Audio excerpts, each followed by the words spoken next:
Halo, selamat siang semuanya. Dengan saya Halim Sugiarto dari Asosiasi Rekor Indonesia. Hari ini saya ketemu dengan salah satu pemegang dari rekor Asosiasi Rekor Indonesia, yaitu Clarissa Tamara. Apa kabar, Clarissa Tamara? Baik, Welcome Pak. back di Indonesia. Jadi Clarissa kebetulan sedang studi di Amerika Serikat. Boleh ceritakan sedikit profil dari Clarissa? Ini apa yang dikerjakan, kegiatan sehari-harinya? Ya, jadi saya itu baru lulus dari University of North Texas dengan Bachelor of Music in Violin Performance tahun lalu.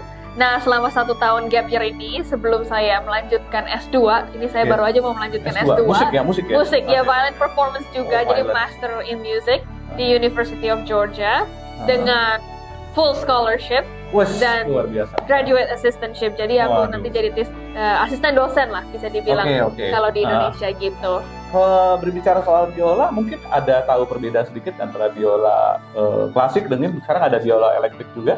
Iya, jadi kalau biola elektrik tuh ibaratnya nggak perlu pakai effort, udah bunyi gitu ya. Jadi begitu bownya sentuh ke senarnya tuh udah langsung bunyi dan kontrol volumenya pun pakai knob gitu kan, kayak bisa diputer-puter. Oh, Iya, lebih mudah ya, lebih mudah karena mau main kenceng atau mau main pelan bisa pakai pedal, dikencengin apa dipelanin atau pakai volume button gitu. Kalau biola klasik itu ya semuanya manual. Mau kita kenceng, pelan, mainnya ngikuk-ngikuk sampai bunyinya nggak enak ya, semua itu tergantung dari tangan kita gitu. Jadi kalau emang teknik kita benar ya berarti kita bisa mengeluarkan suara yang lebih baik gitu. Kalau misalkan tekniknya nggak bener, mainnya miring-miring gitu, mungkin lebih banyak ngikok-ngikok yang kayak pintu rusak gitu bunyinya.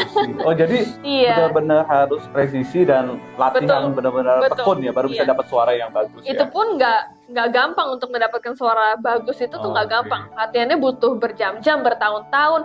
Bahkan aku sendiri pun sampai sekarang masih memperbaiki teknik-teknik itu. Meskipun dari dulu pun aku belajarnya nggak selalu benar kan, jadi emang aku memperbaiki banyak hal sekarang kuliah gitu. Bukan berarti karena Dapat dari ilmu dulu, baru lagi ya. Iya, bukan berarti karena dari dulu udah mecahin rekor berarti udah nggak perlu sekolah, lo nggak perlu, enggak juga gitu. Oke.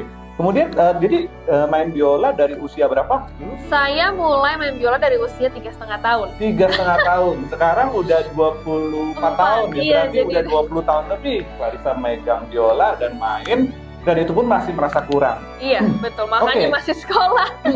Berkaitan dengan rekor ya. Jadi tahun 2013 dulu, waktu 10 tahun lalu, waktu itu mungkin Clarissa umur 14 tahun, Clarissa pernah membuat atau memecahkan rekor ya. Waktu itu rekor dunia kalau nggak salah di Yamaha Music School ya. Yamaha Music School, dan dijuri oleh Bapak Tamam Hussein ya, salah satu senior di bidang biola ya.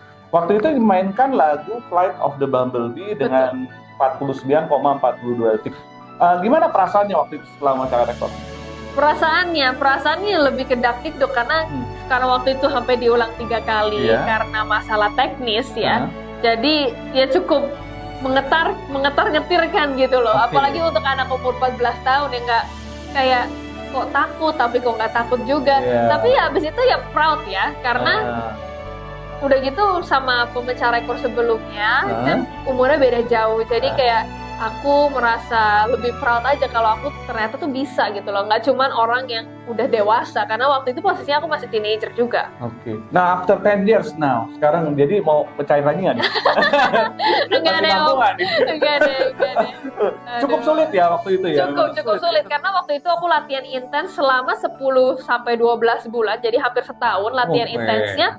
Dan benar-benar pagi sebelum sekolah, tahu sendiri sekolah di Indonesia jam 6.30 udah masuk. Jadi pagi sebelum sekolah aku udah latihan. Nanti siang setelah sekolah latihan sampai malam bisa 8 jam sehari. 8 jam seharinya itu intens, cuman lagu itu doang, sedangkan lagu itu cuma 49 detik. Jadi bisa dibayangin berapa ribu kali aku ngulang tuh dalam selama 12 bulan itu. Wah, bener-bener proud dan kebetulan hasilnya bagus ya. Iya. Kalau gagal mungkin waktu itu down juga ya, agak down juga ya. Iya. Oke, terus sekarang visi-visi kedepannya setelah lanjutin sekolah lagi, mungkin untuk musik violin itu sendiri atau mungkin untuk Clarissa sendiri kira-kira apa ditargetnya ke depan? Iya, saya sebenarnya mau menargetkan ke depan tetap sebagai performer. Tapi saya juga mau mengalihkan diri saya ke edukasi. Karena menurut saya penting banget yang namanya untuk share apa yang saya pernah pelajarin, apalagi sampai jauh ke Amerika, untuk anak-anak, especially di Indonesia, Hmm. karena di Indonesia ini edukasi musik masih sangat kurang bisa terbilang. Oke. Edukasi musik itu bukan dianggap sebagai sesuatu yang penting di Indonesia karena semua orang di Indonesia yang penting sekolah deh bagus, musik mah ya lah gitu kan. Jadi menurut saya musik itu penting sekali apalagi untuk anak-anak ya. Jadi kalau di luar negeri itu juga anak-anak dari kecil emang udah harus dilesin musik, bukan karena untuk seneng nggak seneng ya, emang karena untuk otak mereka, untuk pertumbuhan mereka, kecerdasan itu penting sekali. Jadi menurut saya selain jadi performer pasti saya mau jadi performer karena saya suka sekali emang perform. Tapi edukasi itu sangat penting.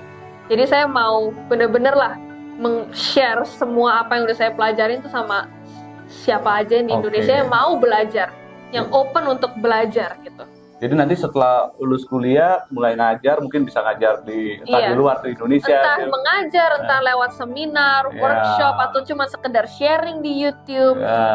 Tapi banyak jalan untuk nge-share pengalaman saya dan passion pengetahuan. Untuk itu ya. Iya. Gitu. Dan terakhir sebagai penutup bisa mainkan kita satu lagu singkat? Iya, boleh. Silakan.